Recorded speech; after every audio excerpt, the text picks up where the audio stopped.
ప్రవచించిన విధంగా బోధించు, సమీకరించు, పోరాడు అనే అంబేద్కర్ తత్వాన్ని పరిపూర్ణంగా ఆకలింపు చేసుకుని లక్షల సంఖ్యలో ప్రజల్ని సమీకరిస్తూ తెలంగాణ రాష్ట్ర ఏర్పాటు ఆవశ్యకతను వారికి విడమర్చి వివరిస్తూ ఎక్కడ తెలంగాణ సమాజానికి ఏ నొప్పి కలిగినా ఏ ఇబ్బంది కలిగినా వారికి అండగా ఉంటూ తెలంగాణ సబ్బండ వర్ణాల కోసం పోరాడిన నాయకుడు కేసీఆర్ గారి నాయకత్వంలో అంబేద్కర్ గారు రాసిన భారత రాజ్యాంగం ఏ స్ఫూర్తి ఏ దిశనైతే ఇచ్చిందో అందులో పొందుపరిచిన ఆర్టికల్ 3 ఆధారంగా సంక్రమించిన ఈ తెలంగాణ రాష్ట్రంలో ఇవాళ నిజంగా కూడా కొన్ని బాధాకరమైన పరిస్థితులు నెలకొని ఉన్నాయి. మొన్ననే పోయిన వారం రాజ్యాంగ దినోత్సవం మనం జరుపుకున్నాం. డాక్టర్ బాబాసాహెబ్ రాసిన రాజ్యాంగాన్ని అమల్లోకి వచ్చిన రోజును రాజ్యాంగ దినోత్సవంగా పోయిన వారం జరుపుకున్నాం. మరి ఈరోజు వారి వర్ధంతి. అంబేద్కర్ గారు రాజ్యాంగంలో 3 ముఖ్యమైన ప్రిన్సిపల్స్ చెప్పారు: ఈక్వాలిటీ, లిబర్టీ, ఫ్రెటర్నిటీ. స్వేచ్ఛ, సమానత్వం, సౌభ్రాతృత్వం. మరి ఈరోజు నిజంగా కూడా తెలంగాణ రాష్ట్రంలో స్వేచ్ఛ అనేది కాంగ్రెస్ ప్రభుత్వం హరిస్తూ ఉన్నది.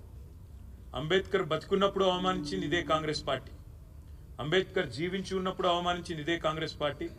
అంబేద్కర్ గారు ఈరోజు మన మధ్యన భౌతికంగా లేకపోతే ఈరోజు మళ్ళీ ఒక్కసారి తిరిగి కాంగ్రెస్ ప్రభుత్వం వారిని అవమానిస్తూ ఉన్నది.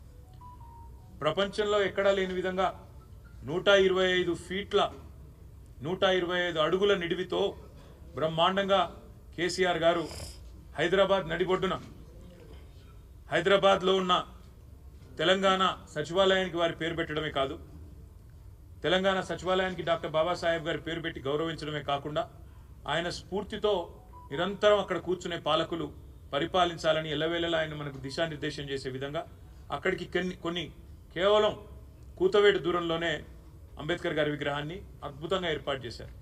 చేయడమే కాకుండా ప్రకాష్ అంబేద్కర్ గారిని కూడా ఆహ్వానించి రాజకీయాలకు అతీతంగా బ్రహ్మాండమైన కార్యక్రమాన్ని నిర్వహించడం జరిగింది. ఈరోజు ఈ ప్రభుత్వాన్ని నేను అడుగుతా ఉన్నాను, ఇవాళ మీరు నిర్బంధిస్తున్నది, అణిచివేస్తున్నది మమ్మల్ని కాదు, భారత రాష్ట్ర సమితి నాయకులను కాదు, మిమ్మల్ని ప్రశ్నిస్తున్న వాళ్ళని కాదు. మీరు నిర్బంధిస్తున్నది ఆ 125 ఫీట్ల ఎత్తున ఈరోజు మొత్తం హైదరాబాద్ను, మొత్తం భారతదేశానికి స్ఫూర్తినిచ్చే విధంగా అక్కడ నిలుచొని ఉన్న మహానుభావుడు అంబేద్కర్ గారిని మీరు నిర్బంధిస్తూ ఉన్నారు. మీకు కోపం ఉంటే మా మీద ఉండవచ్చు, కేసీఆర్ గారి మీద ఉండవచ్చు, భారత రాష్ట్ర సమితి మీద ఉండొచ్చు, మా మీద అక్కసు ఉండొచ్చు. కానీ ఆ అక్కసును ఒక మహానుభావుడు ఏప్రిల్ 14 వారి జయంతి, డిసెంబర్ 6 అంబేద్కర్ గారి వర్ధంతి, మధ్యలో రాజ్యాంగ దినోత్సవం కూడా ఉన్నది. ఈ 3 సందర్భాల్లో కూడా బ్రహ్మాండంగా అక్కడ కార్యక్రమాలు చేయవచ్చు. డాక్టర్ బాబాసాహెబ్ అంబేద్కర్ దగ్గర విగ్రహం దగ్గర ఒక అద్భుతమైన మ్యూజియం కూడా ఏర్పాటు చేసినాం. దాన్ని ఈ రోజు వరకు మీరు పట్టించుకోరు. కనీసం తాళాలు కూడా తెరవకుండా గేట్లకు తాళాలు వేసి పెట్టి అపరిశుభ్రంగా ఈరోజు ఆ మహనీయుణ్ణి అవమానించే విధంగా వారిని కూడా నిర్బంధించి పెట్టింది కాంగ్రెస్ పార్టీ అని చెప్పడంలో ఎలాంటి రెండో ఆలోచన కానీ రెండో అభిప్రాయం కానీ మాకు లేనే లేదు. ఇవాళ ఆ మహానుభావుడి దగ్గరికి మేము పోతాము అంటే, ప్రజాస్వామికంగా నిరసన చెప్తాము అంటే, మా నాయకుల వ్యక్తిగత స్వేచ్ఛను, మా ప్రజాస్వామిక హక్కును కాలరాస్తున్న ప్రభుత్వానికి నిరసనగా మేము అక్కడికి పోతామంటే 300-400 మంది పోలీసులను పెట్టినారు కదా ముఖ్యమంత్రి గారు. నేను అడుగుతా ఉన్నా, ఆ 300-400 మంది పోలీసులకు మీరు పెట్టిన ఖర్చుతో ఆ ప్రాంగణం మొత్తం పరిశుభ్రం చేయరాదా? అక్కడ బ్రహ్మాండంగా ఈరోజు ఆ మహానుభావుడికి నివాళి అర్పించే కనీస సంస్కారం లేదా? నీకు నీ ప్రభుత్వానికి కనీసం ఆ ఇంగితం కూడా లేదా? అందుకే ఈ రాష్ట్ర ప్రభుత్వాన్ని, రేవంత్ రెడ్డిని నేను అనేది ఒకటే, మీరు నిర్బంధిస్తున్నది, స్వేచ్ఛను హరిస్తున్నది మాది కాదు.